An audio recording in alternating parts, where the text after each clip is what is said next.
A 19-year-old man is blind, unable to speak, wheelchair bound tonight after his parents say he was hazed last fall at Mizzou. New at 6, Emily Manley has new details about a lawsuit filed against the teen's fraternity brothers.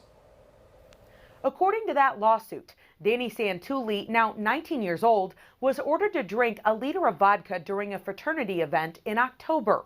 Danny's lawyer says no one has been charged in the case.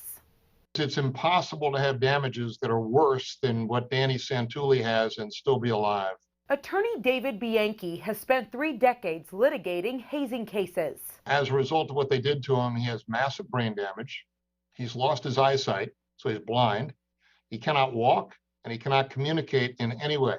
He represents Danny Santulli and his family. Last fall, Santulli attended the Pledge Dad reveal night at Mizzou's Phi Gamma Delta House and drank so much he became unresponsive.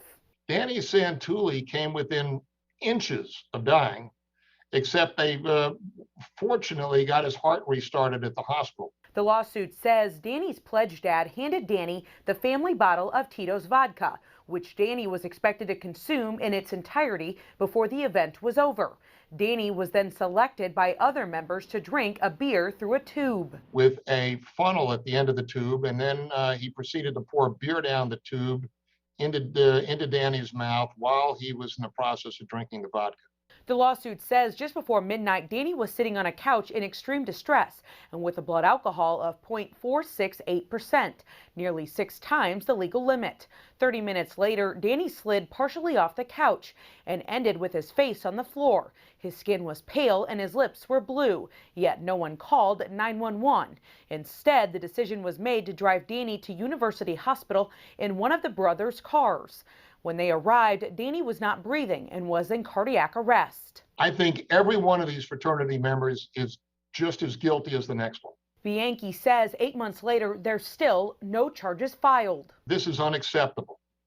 This should never happen again. It's got to stop, and they need to put pressure on the university and the prosecutor to do something about it. Mizzou tells me they're still in contact with the family, and the fraternity has since been booted off the campus.